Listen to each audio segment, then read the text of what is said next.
The marriage had been a formality, a diplomatic seal on a treaty neither side trusted. Danny stood in her ceremonial armor, watching the human delegation descend from their transport ship with mixture of curiosity and dread.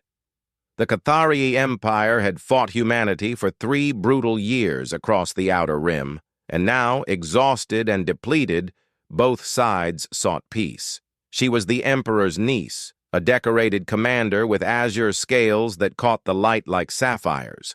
Her family had chosen her for this political union because she spoke the human languages, because she understood their strange customs, because she was expendable enough to risk, but valuable enough to matter. The human they offered was named Jasper. He was ordinary. That was Danny's first thought. No elaborate scales, no combat crests, no bio-armor grafted to his skin. Just pale flesh, dark hair, and eyes the color of earth after rain. He smiled at her during the ceremony, a gentle expression that seemed completely at odds with everything she knew about human warriors. "Hello," he said in perfect Cathari. "I hope we can make this work."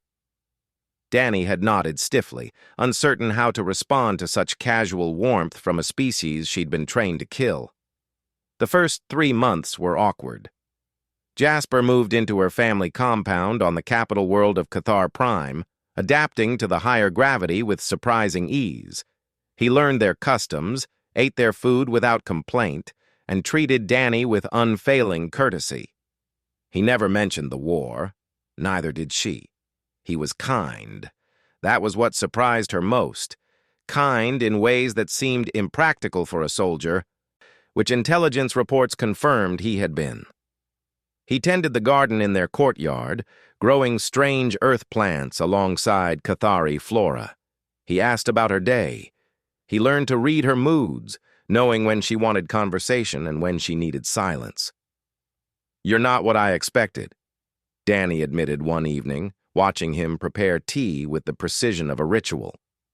Jasper looked up, that same gentle smile touching his lips. "What did you expect?" "A warrior. A killer." She gestured at him with one clawed hand.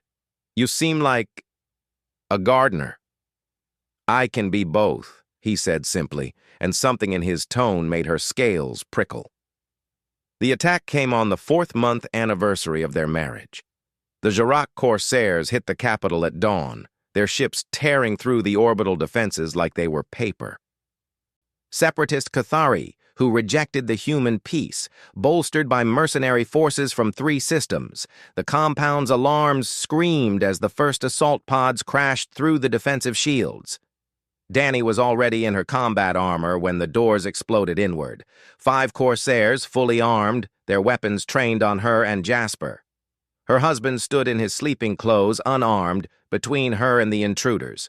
"Move, human," the lead corsair hissed in trade speak. "We have no quarrel with your kind today, only with traitors." Jasper didn't move. "I said move!" The corsair raised his plasma rifle. What happened next took less than 3 seconds, but Danny would remember it in perfect detail for the rest of her life. Jasper moved, not like a gardener, not like the gentle man who made her tea. He moved like liquid death, like something that had been coiled and waiting. The first corsair's weapon was in his hands, before the alien could fire, redirected, the plasma bolt taking down his companion. Jasper's elbow strike crushed the corsair's throat with a crack that echoed through the room. The second attacker came at him with a blade. Jasper caught the arm, twisted, and the knife was suddenly buried in the third corsair's eye socket. A spinning kick connected with the fourth's head hard enough that Danny heard the vertebrae snap. The 5th corsair managed to fire. The bolt grazed Jasper's shoulder, burning flesh. He didn't even flinch.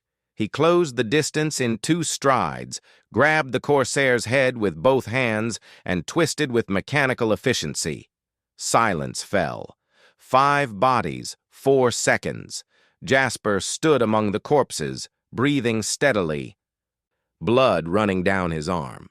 When he turned to look at Danny, his eyes were different, colder, ancient. the eyes of something that had seen too much death and learned to master it. "Are you hurt?" he asked, and his voice was still gentle. Danny couldn't speak, couldn't process what she'd just witnessed. The Corsair assault was repelled within the hour, but 17 compounds had been hit.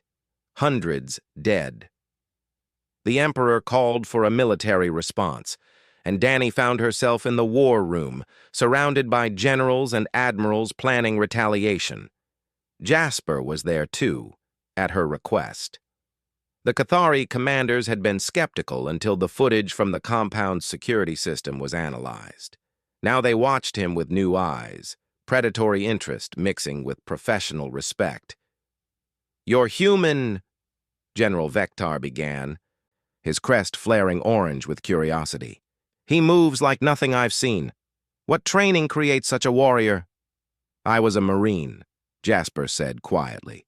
"Force Recon, 32 combat drops across the war. Before that, I trained in 6 different martial systems. Humans have spent 10,000 years perfecting the art of killing each other. We're good at it." "Then why the gardening?" Danny asked, finding her voice. "Why the tea and the gentleness?" Jasper looked at her, and the warmth returned to his eyes. "Because peace is harder than war. Any fool can destroy. It takes strength to build. I came here to build a future with you, Danny. But if someone threatens that future—" He glanced at the tactical display at the Corsair positions in the outer system. "I remember how to fight." The operation was surgical. Jasper went with the strike team as an advisor. Danny commanded from the flagship, watching the human tactics unfold. They were brutal, efficient, and utterly ruthless. The Corsairs had been expecting Cathari combat doctrine. They got something else. They got humanity. When Jasper returned, he had more scars. But when he stepped off the shuttle and saw Danny waiting, his smile was the same gentle expression from their wedding day. "Come home," she said, taking his hand. "Our garden needs tending." He squeezed her hand gently. "I'd like that." As they walked away from the landing pad, Danny realized something profound. She hadn't married a warrior or a gardener. She'd married a human. And humans, she was learning, contained multitudes. Behind them, the treaty held. No one attacked the human's wife again. Some lessons, it seemed, only needed to be taught once.